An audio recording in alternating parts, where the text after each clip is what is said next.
அம்மா இஷ்டத்துக்கு பதில் கட்ட வேண்டியதானே எல்லாரும் செங்கல் வச்சு கட்டிடுவீங்க. அம்மா அம்மா இஷ்டம் தானே அம்மா அம்மா நமக்கு மேஸ்திரி நான் கெட்டது தானே யாரு கேப்பா யாரு மணி மேஸ்திரியா? ஆமா மணி மேஸ்திரி தான். ஒரு சிவில் இன்ஜினியரே தேவையில்லை வீடு கட்டுறதுக்கு. நாங்க இருக்கும்போது என்ன இன்ஜினியர் தேவையில்லை. நாங்க நீங்க இருக்கும்போது இன்ஜினியர் தேவையில்லைன்னா அப்புறம் யாரு பிளான் போட்டு கொடுப்பா? பிளானே நாங்க தான் போடுவோம். எங்களை மிஞ்சி யாருமே இல்லல்ல. அப்போ பேப்பர் பென்னு இதுக்கு தேவையில்லையா? அது வேஸ்ட்.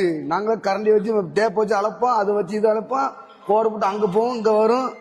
எங்க கண் பார்வையில எங்க முடிஞ்சிரும். அப்படியா? ஆமா ஆமா. சரி, அப்போ சிமெண்ட் எல்லாம் தேவையில்லை, செங்கல் வச்சே கட்டிடலாமா வீடு? அது எப்படி கட்ட முடியும்? சிமெண்ட் இல்லாம கட்டவே முடியாதுல. செங்கல் போதும் 2 BHK எத்தனை ஸ்கொயர் ஃபீட் எல்லாம் கட்டலாம்னு சொல்லிட்டு. சிமெண்ட் மண்ணு எல்லாம் வச்சு கல்லு எல்லாம் வேணும்ல. சிமெண்ட் மண்ணு கல்லு மட்டும் போதுமா வீடு கட்டுறதுக்கு? இந்த மட்டக்கம்பு கரண்டி அப்புறம் மேஸ்திரி மட்டும் போதும். மேஸ்திரி சித்தாளு. சித்தாள்னா கையாளு. ஓ சரி சரி. எனது சித்தாள்னா கையாளு முடிச்சிட்டீங்க. பாயிண்டே தர மாட்டாங்க. எப்படி கொஸ்டின் கேக்குறது? நான் என்ன சொல்றேன்னா கொத்தனார் வேற கைய சித்தாளு வேற. ஆமா, அவங்க ரெண்டே ஒன்னா சேர்ந்தாதான் வேலை பார்க்கணும். அதே மாதிரி சிவில் இன்ஜினியர் இருந்தா நீங்க வேலை பார்க்க முடியும். அப்படிலாம் கிடையாது. அது எப்படிங்க? அவங்களும் கூட்டுவாங்க, பிளான் போடாம எப்படி வீடு கட்டுவீங்க? இன்ஜினியரும் கூட்டுவாங்க, நாங்களும் வாரோம். யாரு பிளான் போடு பாத்துக்கோங்க, இன்ஜினியர் கிட்ட யாரும் போக வேண்டாமா.